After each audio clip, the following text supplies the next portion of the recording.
자, 이어지는 시간입니다. 교재 24쪽 제3조입니다. 중개대상물의 범위까지 진행을 합니다. 자, 지금 했던 거 살짝 돌아볼까요? 제1조는 여러분들 목적에 대해서 공부했습니다.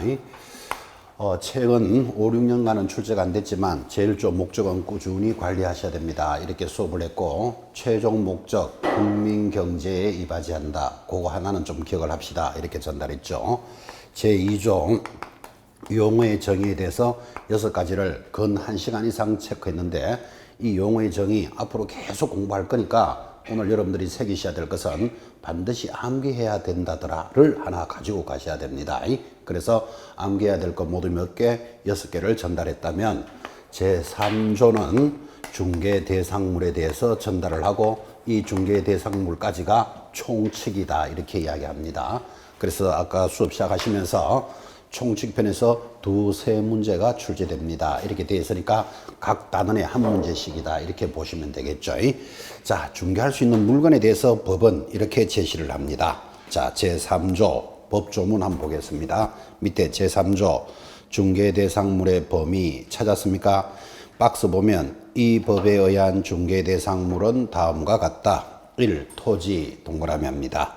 2. 건축물 동그라미. 그리고 3번 그 밖에 대통령령으로 정하는 재산권 및 물건이 있대요. 대통령령으로 정하는 물건이 있답니다. 대통령령을 오늘 시행령이다 라는 말 들은 적 있죠. 시행령에 따라서 해서 밑에 보니까 시행령 제2조를 걸어놨죠. 자, 1번 임목에 관한 법률에 따라서 임목이 중개대상물이 됩니다. 임목의 동그라미. 2번 공장 및 광업재단 저당법에 따른 공장재단 동그라미, 광업재단 동그라미. 자, 그럼 동그라미 모두 몇 개지요? 5개. 이게 중개대상물이다 라고 법으로 정했습니다. 자, 다시 한번 적어볼까요? 중개대상물이 무엇입니까? 하면 여러분들은 대체적으로 아파트 등을 중개한다라고 알고 계시지만 법에서는 토, 건, 입, 광, 공 5가지를 중개대상물로 정했습니다. 시험에서 빠진 적이 한 번도 없습니다. 그래서 지금 기억하셔야 돼요. 중개할 수 있는 물건은 자동차, 비행기, 세탁기 이런 거 중개하지 않습니다. 중개하는 물건을 법으로 정하기를 토, 건, 입, 광, 공 5개를 동그라미 했습니다. 자, 다시 토가 뭐죠? 토지, 건은 건축물, 그리고 입은 임목에 관한 법률에 따라 임목이 중개대상물입니다. 광, 광업재단, 공, 공장재단이 중개대상물이다. 아주 초반기 때 시험 문제, 초반기라면 1회 때부터 한 10회 때까지 초반기에는 토, 근, 입, 광, 공만 알아도 답을 찾을 정도 수준으로 나왔었어요. 여기 아닌 거 뭐 자동차 이런 거 갖다 붙이고 아닌 거 찾아라. 그런 시절이 있었다면 지금 이게 30년 동안 시험이 나왔잖아, 지금. 그죠? 그러니까 이제 같은 토지라도 이런 것은 된다, 안 된다, 이제까지 구분하도록 가는 거예요. 그래서 일단은 제목부터 잡으셔야 돼. 자, 중개대상물이 무엇입니까? 하면 토, 건, 입, 광, 공 5가지를 중개대상물이라는데, 자, 이걸 분석을 해보니까 토지, 건물을 일명 뭐라고 부른다? 부동산이다. 이렇게 부릅니다. 부동산은 뭐라고요? 토지, 건물을 부동산이라 불러요. 그러면 여러분들은 부동산은 중개대상물이다. O 됐죠? 그런데 여기를 보시면서 부동산만 중개대상물이다. 그러면 X예요. 왜? 여기는 부동산이 아닌 것도 있잖아, 지금. 그죠? 그래서 전체 눈을 한번 보시라고요.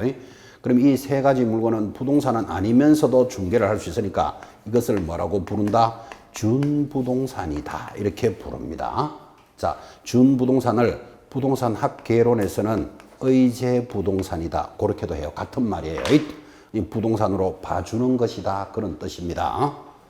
자, 그럼 이렇게 분석을 해놓고 또 묻기를 부동산만 중개대상물이다. X. 중개대상물은 부동산과 준부동산을 포함한다. 자, 그래서 지금 법조문을 분석하고 있습니다. 그런데 이 토지, 건물을, 부동산은 중개사 법률에서 정합니다. 그래서 중개사법 몇 조? 제3조에서 정하는 물건이라면 이 3가지 물건은 대통령령으로 정하는 물건도 있다 그랬잖아. 그죠? 그 대통령령을 다른 말로는 아까 뭐라고 배우셨죠? 시행령으로 정하는 물건도 있다. 그럼 이렇게까지 분석을 했으니까 또 묻기를 중개 대상물은 법으로만 정해져 있다. OX. X의 시행령에도 있다. 여기까지 따라오도록 공부를 한 겁니다. 아까 첫 시간에도 살짝 구성을 공부할 때 이야기했지만 중개 대상물은 법률과 시행 규칙으로 정해져 있다. 그러면 X잖아요. 지금 그죠? 시행 규칙이 아니고 시행령으로 정해져 있습니다.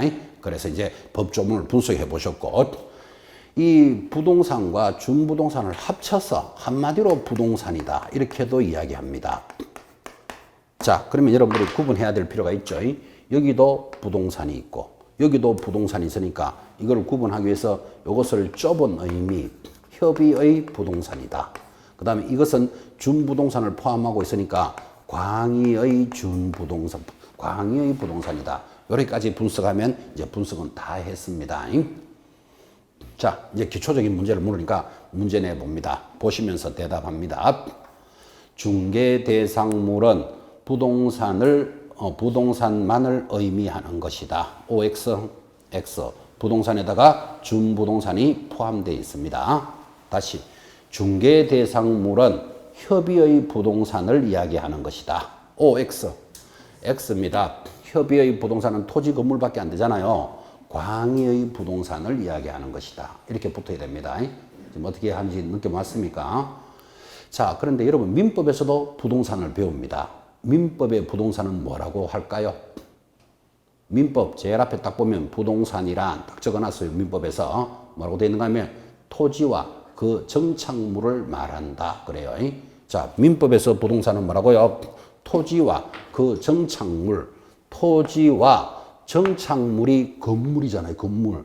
그래서 협의의 부동산은 민법상 개념하고 동일한 거예요. 그래서 민법의 중개사 시험에 이렇게 나왔어요. 우리 중개사, 우리 과목에서 시험에 나오기를 부동산이라는 것은 민법상 개념과 동일한 개념이다. 시험에 이렇게 나왔어요. OX. X라니까 민법상 개념은 협의의 부동산이잖아요. 지금 그죠? 우리는 광의의 부동산을 이야기한다니까요. 준부동산이 포함되어 있습니다. 그래서 오늘 이런 말 했죠. 민법과 중개사법이 충돌을 하면 어느 법을 따라야 된다? 중개사법을 따라야 돼. 왜? 중개사법이 특별법이니까. 이렇게 공부했잖아요. 그죠? 그러면 민법에서의 부동산은 토지 건물만 이야기한다면 중개사법의 부동산은 토지 건물에다가 임목, 광업재단, 공장재단이 포함되어 있잖아. 그죠? 그럼 같은 부동산이라는 말이 서로 충돌을 하면 여러분은 시험 칠 때 어느 것을 따라야 된다? 중개사법을 따라야 된다고. 이 법이 특별법이니까. 오늘 이것도 공부하셨죠? 그래서 우리 중개대상물은 민법상 개념과 동일한 개념이다 하면 틀려요. 민법상 개념은 협의의 부동산만 지금 이야기하잖아. 지금 그죠?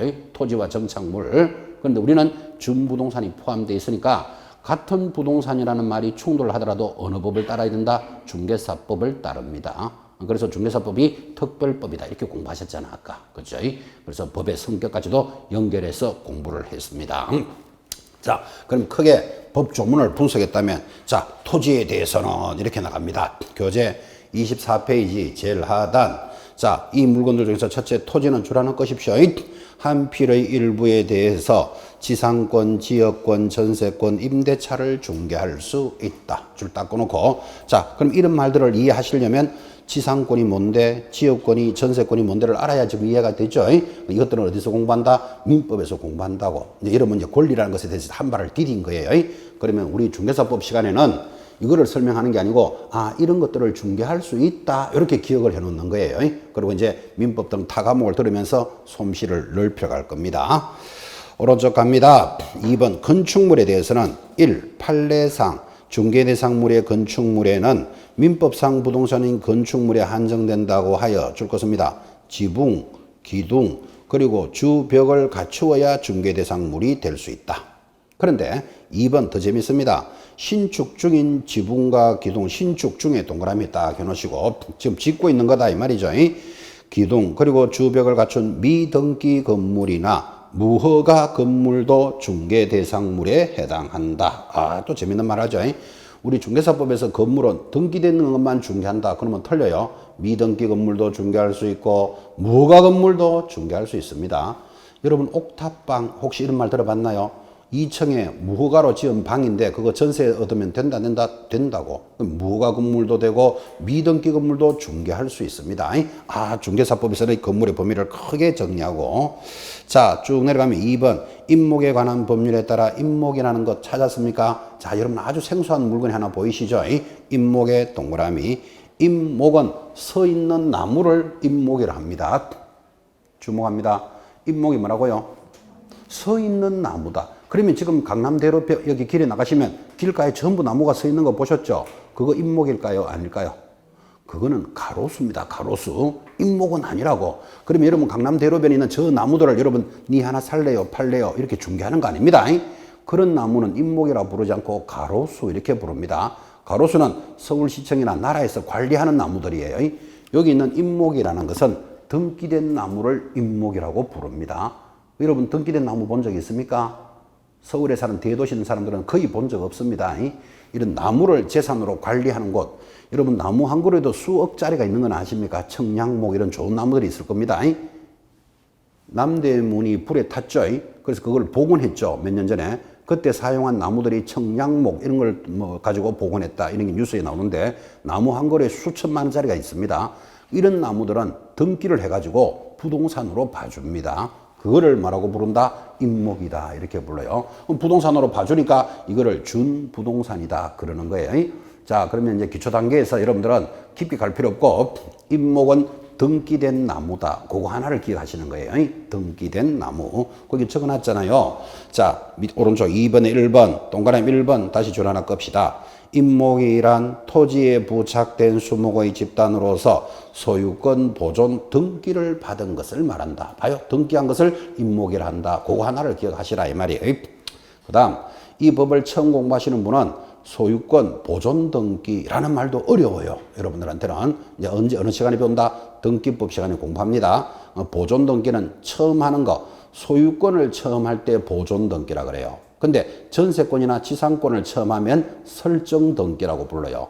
여러분 저당권 설정 등기 이런 말 들어봤나요? 그 설정이라는 말은 소유권 외의 권리. 그다음 소유권을 처음 하면 보존 등기라 그래요. 그래서 소유권이 등기가 되어야만 단계에 들어올 수 있으니까 가장 처음 하는 등기를 보존 등기라고 부릅니다. 이것도 이제 등기법에서 들으셔야 돼.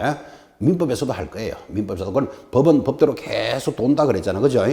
그래서 여러분들은 민법에서 잘 이해 안 되는 게 우리 과목에 오면 또 하고 우리 과목에서 안 되면 여기서 하고 계속 돌 거예요. 돌 거니까 초반기 수업은 결석을 안 하셔야 돼. 잘 이해를 못 했더라도 죽었다 이렇게 생각하고 계속 2달 정도는 잘 들으셔야 돼요. 이 법이 자꾸 돌아가기 때문에 그래요. 등기된 것을 임목이라 합니다. 넘어가서 26페이지. 자, 공장 및 광업재단 저당법에 따라 공장재단, 광업재단이라는 아주 생소한 물건이 보일 겁니다. 자, 그런데 여러분 잘 알다시피 지금 현장에 나가면 개업 공인중개사가 거래를 할 때는 주로 어디서? 토지 건물에서 다 거래가 일어납니다.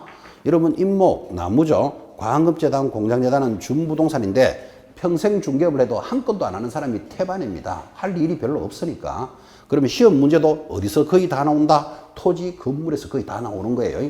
거래가 일어나는 게 여기서 일어나니까. 그런데 10년에 한 번꼴로 여기 준부동산에서 시험에 나와요. 10년에 한 번꼴로. 그죠? 그러니까 이제 나온 지가 한 10년쯤 지났으니까 원래 여러분들이 공부할 때는 입광공에 대해서도 좀 공부를 해야 될 필요가 있어요. 10년이 지났기 때문에. 그래서 이제 원래 수업할 때도 이쪽 부분도 이렇게 많이 짚어주면서 넘어갈 거예요. 그래도 시험은 거의 어디서 나온다? 토지 건물에서 나와요. 원래 지나간 31회 시험도 토지 건물에서 중개대상물인 것 찾아라, 아닌 것 찾아라. 그렇게 출제했었어요. 여기는 초반기 입문 과정에서는 가볍게 들으시면 된다고. 제목 정도만 알고 있으면 돼요. 자, 그래서 26페이지. 다시 거기 공장재단이라는 물건이 있고, 공장재단이 무엇입니까? 하면, 거기 동그라미 2번, 뭐죠? 동그라미 2번. 자, 26페이지 상단에 동그라미 2번 박스 밑에입니다. 공장재단이란 설명해 줍니다. 공장에 속하는 일정한 기업용 재산으로 구성되는 일단의 기업재산으로서 역시 줄 것입니다. 소유권과 저당권의 목적이 되는 것을 말한다. 결국은 등기되어 있는 것이 공장재단이다. 그런 뜻이에요. 근데 그 말이 하단에 있는 거하고 똑같아요. 그게 똑같은 게 밑에 2번 공장재단의 효력 보시면 등기가 되어 있으니까 동그라미 2번 별표합니다. 2번에 2번. 그 정도만 앞으로 익히시면 돼요. 하단 동그라미 2번 공장재단의 소유권 보존 등기는 등기 후 10개월 내로 10개월의 동그라미 저당권 설정 등기를 하지 아니하면 효력을 상실한다. 예전에 시험에 나왔어요. 저당권은 1년 이내에 설정하지 않으면 상실한다. OX, X 몇 개월? 10개월. 그렇게 시험에 한번 나왔어요. 10개월 정도를 한번 익혀주는 시간. 그 정도로만 체크하시면 됩니다. 자, 그리고는 제일 밑에 표가 하나 들어옵니다. 자, 이 표에서 시험에 아주 잘 나오는데 그 표를 보니까 크게 두 가지로 나누어져 있죠. 왼쪽에 중개 대상물인 것 이런 것들 쭉 내려면 중개 대상물이 아닌 것 이런 것들. 그럼 둘 중에 한 파트는 기억하셔야 돼요. 그럼 지금 공부할 때는 중개 대상물인 걸 잘 봐야 돼. 자, 그럼 중개 대상물인 거 한번 볼까요? 방금 하고 있잖아. 법정 중개 대상물로서 다시 동그라미 하세요. 토, 근, 입, 광, 공이 중개대상물이다. 이게 법정 중개대상물이에요. 토, 근, 입, 광, 공 동그라미 하셨습니까? 또 바로 밑에 토지라도 도로 예정지 중에 있는 사유지 그 땅이잖아요. 중개대상물 됩니다. 사인에 의한 공유수면 매립지 그 땅이잖아요. 됩니다. 접도구역의 사유지 지 땅이니까 되잖아요. 개발제한구역 내의 토지 당연히 되고 군사시설 보호구역 내의 토지 가처분, 가압류, 가등기된 부동산도 중개대상물은 된다. 사고 파는데 부담이 있을 뿐이지 중개대상물은 된다. 그런 뜻이에요. 자, 그럼 이거를 기억하든지 바로 밑에 중개대상물이 아닌 것을 기억하든지 아닌 거 우리가 한번 읽어볼까요? 말도 안 되지만 자동차 중개할 수 없다. 동의하시겠습니까? 왜 안 될까요? 자동차는 동산이기 때문에 그래요. 앞으로 여러분들은 부동산업자가 됩니까? 동산업자가 됩니까? 부동산업자가 될 사람들은 동산을 거래하지 않는다고. 그래 자동차, 선박, 건설기계, 항공기, 어업재단, 항만우송사업재단, 권리금 이런 거 중개대상물이 아닙니다. 이 권리금 얼마 주고 살래 팔래 이런 거 중개할 수 없다 그런 뜻이에요. 이 권리금은 보기보다 시험에 잘 나왔습니다. 이거. 또 국공유재산으로서 국공유재산 중 행정재산 안 돼요. 행정재산 밑에다가 덕수궁 그거 하나 적어봐요. 덕수궁이라고 적어놓고 여러분 덕수궁은 건물이다 아니다. 덕수궁 아름다운 건물이잖아 그죠? 근데 덕수궁 이런 건 중개 못한다 이 말이에요. 건물이지만 왜? 국공유재산이잖아 그죠? 나라가 관리하는 건 건물이라도 안 된다 그런 뜻에서 덕수궁 이런 거 하나 적으신 거예요. 그럼 남대문 당연히 중개대상물이 될 수 없죠. 건물이라도 뭐 국가가 관리하는 것들은 안 된다. 그 다음 오른쪽에 무주부동산, 미채굴 광물, 포락지, 포락지도 땅이지만 안 돼요. 왜 안 되는데? 전부 국가가 관리하는 것들이에요. 그죠? 그래서 국가가 관리하는 것은 중개할 수 없다. 자, 그러면 이제 그렇게까지 가르쳐 드렸으니까 이제 되는 것, 안 되는 걸 천천히 앞으로 시험 칠 때까지 익혀가는데 응용 학습을 한번 물어봅시다. 여러분 학교에 가면 운동장 있죠? 운동장도 토지잖아, 토지. 그러면 시험 지문에서 운동장은 토지로서 중개할 수 있다. 이래 나오면 OX. X지. 토지라도 운동장은 국가가 관리하는 거예요. 학교는. 이해하시겠죠? 그래서 토지 건물이라도 국가가 관리하는 건 안 된다. 그렇게 묻는 거예요. 운동장 안 된다고. 학교 건물, 건축물이잖아요. 중개할 수 있다, 없다? 없다. 학교 전부 국가가 관리합니다. 이해하시겠죠? 그래서 토지 건물이라도 개인적인 것만 중개할 수 있다는 걸 익히라. 그런 뜻이에요. 그죠? 여기까지 해서 중개대상물 가볍게 오늘은 법 조문까지를 확인해 보셨어요. 자, 넘어가면 28페이지 이제 제 4조입니다. 뭐 1조는 뭐 2조는 뭐는 알 필요는 없지만 그래도 첫 수업이니까 4조 이래서 순서대로 가고 있다는 걸 보여줍니다. 4조는 공인중개사 제도에 대해서 공부합니다.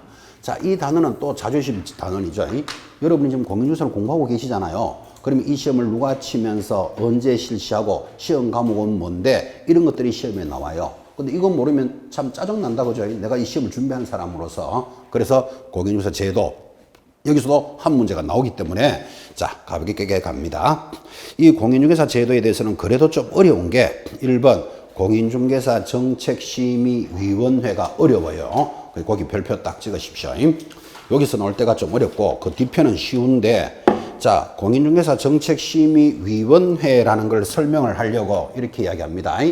무슨 위원회가 나왔잖아요. 여러분 우리나라는 위원회 공화국이다 이런 말을 해요. 이게 무슨 말인가 하면 코로나가 막 번져요. 전염병이죠. 코로나가 번지니까 코로나 대책위원회라는 게 만들어져 있습니다. 그래서 위원회라는 게 있구나를 생각하시면서 지금 제목이 뭐죠? 공인중개사 정책심의위원회잖아. 그럼 이거 뭔가 하면 공인중개사라는 국가 제도를 관리하기 위해서 전문가들로서 위원회를 만들었는데 여기서 문제를 낼 때가 좀 어렵다 이 말이에요. 어려워도 지금부터 3개 나갑니다. 자, 1번 내려가면 다음 사항을 심의하기 위해서 국토교통부의 정책심의위원회를 동그라미 합니다. 둘 수 있다의 동그라미. 이거를 옆에다가 두어야 한다 하면 X다 표시하셔야 됩니다. 그래서 정책심의위원회는 임의적 사항이니까 둘 수 있는데 뭐를 심의합니까? 하니까 박스 기억 공인중개사 시험 등 공인중개사 자격 취득에 관한 사항을 심의하겠다. 자격의 동그라미. 2번 중개업의 육성에 관한 사항 중개업의 동그라미. 손해배상 책임의 보장에 관한 사항 손해배상 책임 동그라미. 4번 보수의 변경에 관한 사항 보수 동그라미. 이런 것들을 심의합니다. 자, 바로 밑에 동그라미 2번 정책심의위원회에서 심의한 사항 중 공인중개사 시험 등 공인중개사의 자격 취득에 관한 경우는 밑줄 쫙 긋습니다. 시도지사는 따라야 한다. 그죠? 이런 지문이 왜 들어가는가 하면 여러분 주목합니다. 여러분이 지금 준비하고 계시는 이 시험은 누가 실시할까요? 지금 공부하고 계시잖아요. 그럼 이 시험을 치기 위해서 누가 시험을 실시하냐고. 원래 실시기관은 시도지사입니다. 어떤 사람은 이 시험을 여러분 공부하고 계시는데 누가 실시할까요? 하니까 학원에서 이렇게 대답하는 사람이 있었어요. 그래서 제가 하염없이 째려봤어요. 학원에서 시험 칠 것 같으면 이렇게 공부 열심히 시킬 필요 없죠. 내일부터 자격증 하나씩 이렇게 마음에 드는 사람한테 주면 되잖아. 그죠? 근데 이 시험은 학원에서 실시하는 게 아니고 누가 실시한다? 시도지사가 실시하는 거예요. 그때 시도지사 하면 서울시장, 경기도지사 이런 사람이 시도지사예요. 그러면 시도지사가 정책심의위원회에서 이런 걸 결정하면 반드시 따라야 한다라고 시도지사를 구속시킨다라는 뜻이에요. 시도지사는 따라야 한다. 구성 내려가면 위원장 1인을 포함하여 포함의 동그라미 이거를 시험에서 제외하고 출제한 바 있어요. 포함하여 7에서 11명으로 구성합니다. 7에서 11명 밑줄. 그 다음에 이 위원회의 위원장은 어떻게 됩니까? 국토교통부 제1차관이 되는데 제1차관에 줄 긋고 국토장관이 된다라고 시험에 나와요. 그러면 X예요. 국토장관이 아니고 국토교통부 제1차관이 위원장이 되고 위원은 줄 것입니다. 국토장관이 임명합니다. 그리고 3번 공무원을 제외한 위원의 임기는 2년으로 하되 위원의 사임 등으로 새로 위촉된 위원의 임기는 전임 위원 임기의 남은 기간으로 한다. 그래서 이 전문가들을 모두 얼마? 2년의 기간으로서 이런 심의위원회를 운영한다. 요까지를 여러분 잘 봐놓으셔야 돼요. 요 부분이 좀 어려워요. 그죠?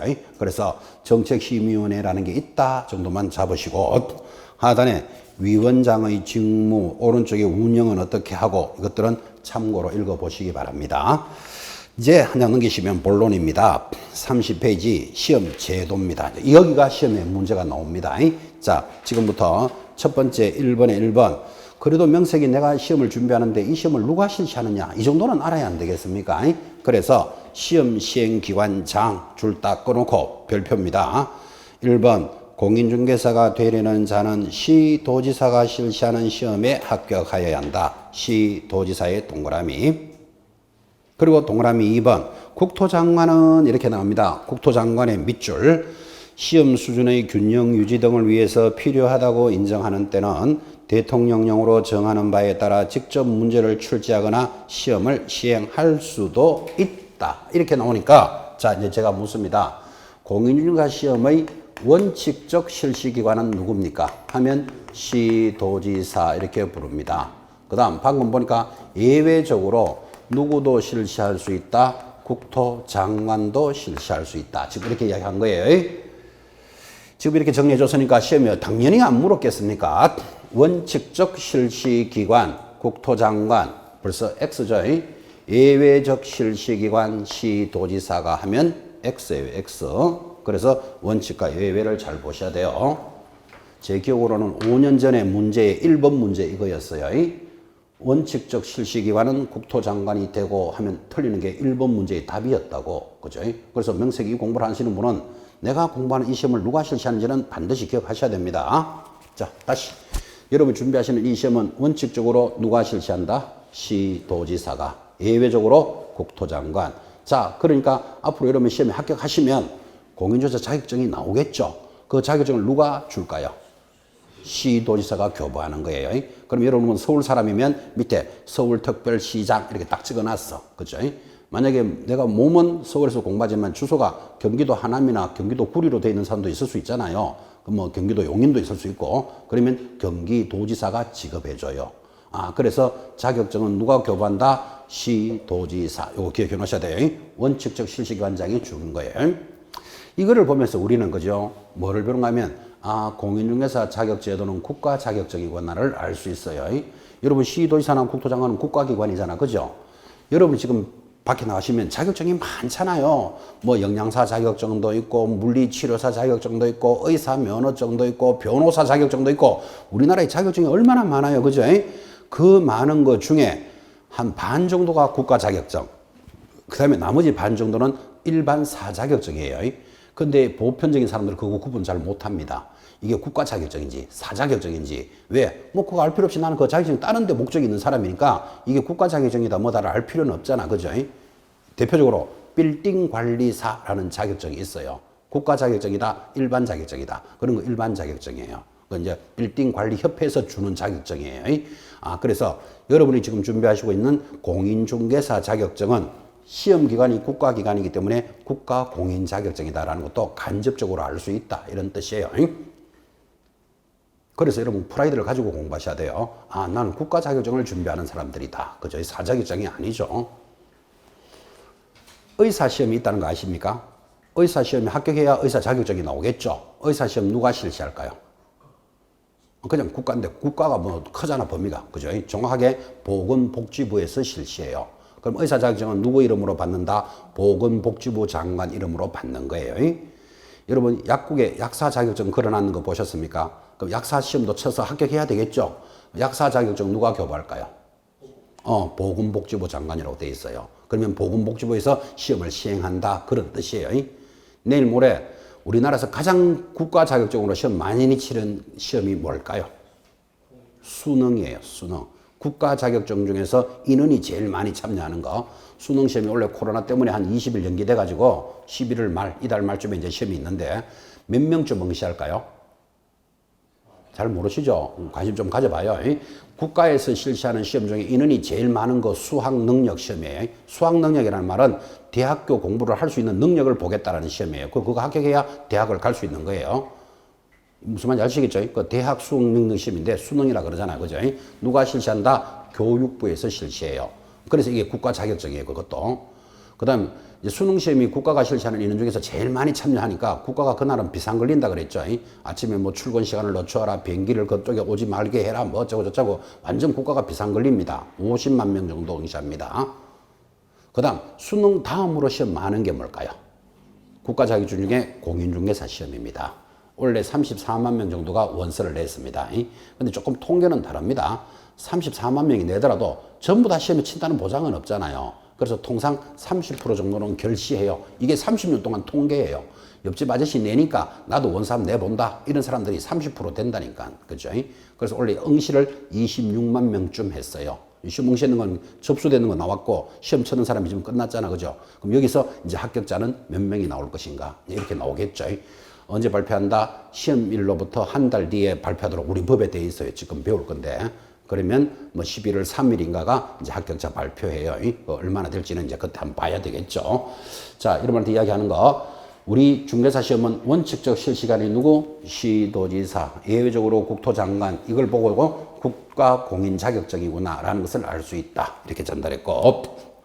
자, 그럼 1번 시험 시행기관장은 시험에 나왔다 그랬죠? 2번 잘 봐야 돼요. 응시 자격은 어떻게 될까요? 별표 딱 찍어놓고 항상 응시 자격에 대해서는 시험에 나올 준비를 하고 있습니다. 자, 별표 찍어놓고 제가 한번 물어봅시다. 책 보지 마시고 이제 여러분들은 다 생초보들이 공부하는 입문과정이라고 생각하자 그랬죠? 본인은 지금 공부를 하고 계시는데 중개사 시험 칠 자격이 있을까요? 있죠. 그런 거 공부하고 계시지. 자격이 왜 있죠? 대답 잘하셨습니다. 시험 칠 자격이 있는데 왜 있습니까? 하니까 국민 누구라도 칠 수 있으니까요. 그래, 맞아요. 대답 잘하셨어요. 앞에 분 지금 시험 공부하고 계시잖아요. 하고 계시는데 시험 칠 자격이 있을까요? 본인은? 자격이 있죠. 그러니까 공부하겠죠. 그럼 자격이 왜 있습니까? 하면 뭐라고 대답하실래요? 여기 이제 국민이니까 그랬어요. 본인은? 시험 칠 자격 있죠. 그럼 왜 있냐고. 갑자기 제가 질문이 너무 어렵습니까? 너무나 단조롭기 때문에 어려울 수도 있어요. 대답 못 하셨어. 시간 가니까. 지금 공부하고 계시죠? 시험 칠 자격이 있을까요? 있죠. 왜 있죠? 결격 사유가 없으니까. 이렇게 대답했어요. X에 틀렸어요. 그죠? 자, 지금 제가 이걸 강조하려고 물었는데, 원래 시험 치는 자격은, 원래 법은 이랬어요. 시험 치는 날 현재 만 20세 이상으로서 대한민국 국민이어야 한다라는 게 법이었어요. 자, 그러면 대한민국인이 아니면 시험 못 쳤겠죠. 그럼 20세 이상으로서 했으니까 20세 미만은 시험에 못 쳤겠죠. 그러면 여러분한테 본인은 시험 칠 자격 있죠? 이런 물으면 예, 있습니다. 그럼 왜 있습니까? 나 20살이 넘었으니까. 그죠? 또 대한민국 국민이니까. 이렇게 대답을 해야 되는데 이 법이 폐지됐어요. 자, 그럼 무슨 말인가 하면 20세 이상으로서 대한민국 국민이어야 한다가 폐지됐다고. 그러면 그 말은 무슨 말이다? 누구라도 응시할 수 있다. 이렇게 법이 바뀌어요. 그래서 굉장히 중요한 거예요. 자, 다시 지금 시험을 칠 수 있는 기관은 이렇게 됐다면 응시 자격은 어떻게 됩니까? 하면 앞으로 본인은 자격이 있다 그랬잖아. 그죠? 왜 있습니까? 하면 여러분은 뭐라고 대답하셔야 되는가 하면 누구나 칠 수 있으니까요. 이렇게 대답하셔야 돼. 자, 그러면 누구나 칠 수 있으니까 지금은 외국인도 응시하면 된다 안 된다? 된다. 미성년자 된다 안 된다? 된다고. 누구나 응시할 수 있으니까. 근데 아까 대답이 나 결격 사유가 없으니까요. 이랬잖아요. 틀렸잖아. 결격 사유자도 응시할 수 있다니까. 누구라도 응시할 수 있다니까. 그죠? 범위가 굉장히 넓어졌다는 걸 강조하려고 먼저 물어봤습니다. 자, 그러면 누구나 응시할 수 있다는 건 여러분한테 이해를 시키는 거고 법에는 이렇게 돼 있어요. 법 한번 봐봐요. 2번에 1번 응시 자격. 자, 자격이 취소되고 3년이 경과되지 아니한 자 공인중개사가 될 수 없다. 줄 하나 꺼시고. 2번 시도지사 국토장관은 부정행위를 한 응시자에 대해서는 시험을 무효로 하고 처분이 있은 날로부터 5년에 줄 거고 응시를 정지한다. 까지만 줄 딱 꺼놓고. 자, 그럼 이렇게 되잖아. 봐요.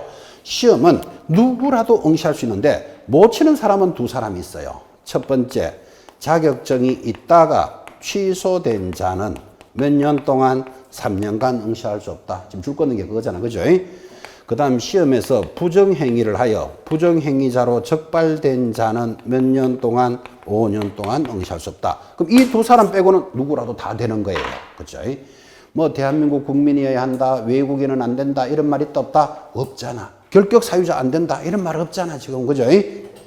그래서 응시 자격은 누구라도 응시할 수 있다는 굉장히 범위가 넓어졌다는 걸 잘 보셔야 됩니다. 이게 세월에 따라서 달라지는 겁니다. 여러분 지금부터 그죠?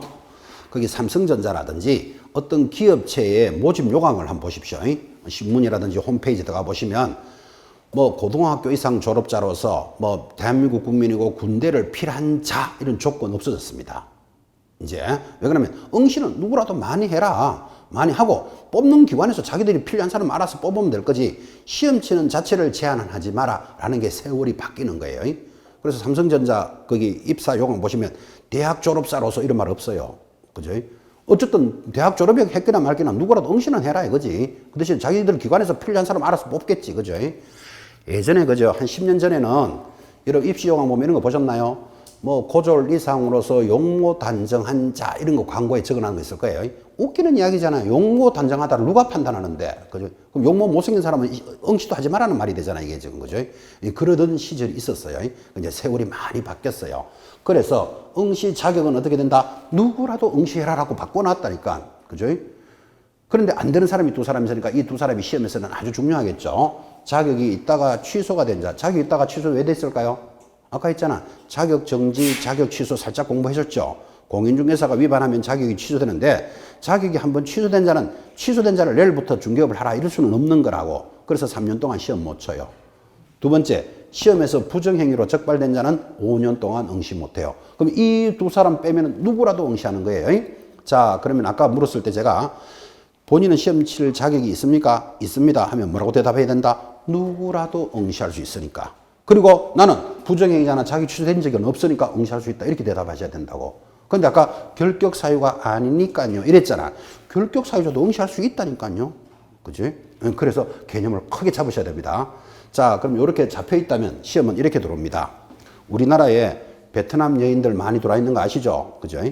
시험에 베트남 여인도 공인중개사가 될 수 있다. 시험에 이렇게 올라오면 OX. 누구라도 될 수 있다고 그러잖아. 다시 5살짜리 말도 안 되는 문제지만 5살짜리 어린애도 공인중개사가 될 수 있다. OX. 누구라도 될 수 있다고 그랬잖아요. 그죠? 누구라도. 근데 여러분 잘 알다시피 5살짜리 애가 만약에 시험 쳐서 합격했다 칩시다. 치면 자격증이 나오겠죠. 그걸 들고 아파트 하나 살랍니까 팔랍니까? 중개는 못 하겠죠. 그래서 그런 자를 뭐라 부르는가 하면 결격사유자라고 불러요. 결격사유자도 공인중개사는 될 수 있다니까요. 중개업을 못해서 그렇지. 구분 좀 됩니까? 시험 치는 것하고 중개업의 관계를 이렇게 의식해 놓으셔야 돼요. 자, 다시 한 번만 더 물어봅시다. 밖에 나가면요. 하늘 쳐다보고 1시간씩 입 벌리고 웃는 사람이 있어요. 이거를 피한정후견인 이렇게 공부할 거예요. 그 다음 입 벌리고 하루 종일 웃는 자도 있어요. 그럼 우리말 하면 맛이 같다 이 말이에요. 하루 종일 웃는 자를 피성년후견인이라고 배워요. 그러면 살짝 맛이 같거나 영 맛이 간 피한정후견인, 피성년후견인도 공인중개사가 될 수 있다. 11에 나옵니다. OX. 누구라도 될 수 있다 그랬잖아. 그죠? 근데 그런 사람들이 자격증을 받았다 치더라도 중개업을 하는 건 무리라는 건 이해하시겠죠? 그죠? 중개업은 못 하는 거예요. 지금 시험 칠 자격을 묻고 있는 거예요. 지금 말하고 있는 스토리 잘 익히셔야 돼요. 이렇게. 5살짜리 미성년자도 공인중개사가 될 수 있다. OX. 그 대신에 뭐는 못한다? 중개업은 못한다. 됐죠? 상관관계를 익혀보셔야 됩니다. 이렇게 열심히 하고도, 그죠? 시험에 외국인은 공인중개사가 될 수 없다 하면 X잖아요. 될 수 없다 하면 딱 찍는 사람 나온다니까 이렇게 공부를 가르쳐 놨는데도 누구라도 공인중개사 될 수 있습니다. 됐죠? 안 되는 사람 2사람밖에 없어요. 첫째 누구? 자격이 있다가 취소된 자 3년 동안. 시험에서 부정행위자 몇 년 동안? 5년 동안. 이 사람만 안 되는 거예요. 자, 그러면 이 자리에 계시는 분 중에 나 자격이 취소된 적 있는지? 그럼 내일부터 나오시면 안 돼요. 3년 동안 시험 못 치는 사람들이기 때문에. 부정행위로 적발된 적이 있다. 5년 안에 시험 치러 오면 안 돼요. 응시 자격이 없기 때문에. 재밌지 않습니까? 지금 법을 어떻게 공부하라는 걸 가르쳐 주려고 자꾸 이런 이야기를 하고 있는데 여기에 누구라도 응시할 수 있고 못 치는 사람은 2사람이잖아. 그죠? 그러면 시험에 합격한 자는 작년에 31회 시험 쳤죠? 시험에 합격한 사람이 나오겠죠? 그 사람은 원래 또 원서 내면 된다 안 된다? 여러분은 상상을 초월하죠? 한 번 합격했는데 또 시험 왜 칠까 싶으죠? 그럼 치고 싶은 사람이 원서를 내면 받아주느냐는 문제가 있다니까 지금. 그죠? 된다 안 된다? 일단은 되겠죠. 왜? 시험에 합격한 지금 공인중개사 자격증이 있는 사람은 못 친다라는 규정이 없잖아 지금. 그죠? 이게 어떤 현상인가 하면 그죠? 지금은 이제 없어졌는데 한 10년 전에는 그죠? 공인중개사 시험을 치고 나면 수석 합격자가 나오겠죠. 수석. 그러면 포상을 해줬어요. 중개업에서 예를 들면 상금 500만 원 이렇게. 그 다음에 이제 최고 높은 점수 수석. 그 다음에 가장 나이가 많으면서 수석, 고령자 포상해줬어요. 그 다음에 가장 나이가 적으면서도 합격한 자에서 한 5명 정도를 뽑아서 포상해준 적이 있었어요. 언제? 10년 전에. 10년 전에. 그러면 지금 시험이 이제 31회니까 한 21회 때까지 다 이 말이겠죠.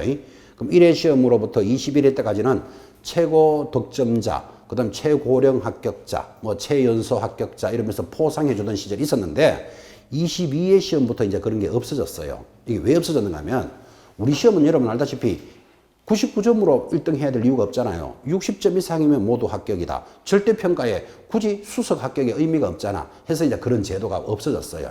그러면 그런 제도가 있을 때는 이랬어요. 그럼 21회 전에 있었다 치고 만약에 20회 때 시험 합격한 사람은 21회 때 원서를 내면 다시 합격할 확률이 높겠죠. 합격했던 사람이니까. 그럼 그 사람이 왜 시험을 치는데 하면 물으면 수석하려고. 수석해서 포상 한번 받아보려고. 그래서 그 시험 치는 거 막을 수가 없잖아. 시험 못 치는 사람이 안 들어가 있잖아. 그죠? 그런 제도가 있었어요. 그래서 이거는 시험에 합격한 사람이 다시 응시하는 건 이건 좀 뭔가 불합리하다. 그죠? 그래서 그런 포상 제도가 없어졌고 그다음에 여러분들도 만약에 원래 합격하셨잖아. 그죠? 그럴 일은 없지만 내년에 나 한번 시험 한번 더 쳐보겠어. 내가 쳐보겠다는데 뭐 누가 말리나 그죠? 원서를 내면은 시험기관에서 전화가 와요. 뭐라고 하는가 하면 법에는 응시할 수 있도록 돼 있지만 합격한 자가 다시 원서를 낸다는 것은 부정행위를 할 의뢰가 있으니까 부정행위를 할 거라고 볼 거니까 원서 철회하세요. 이렇게 개인적으로 연락해요. 그럼 이것도 법을 만들어야 돼.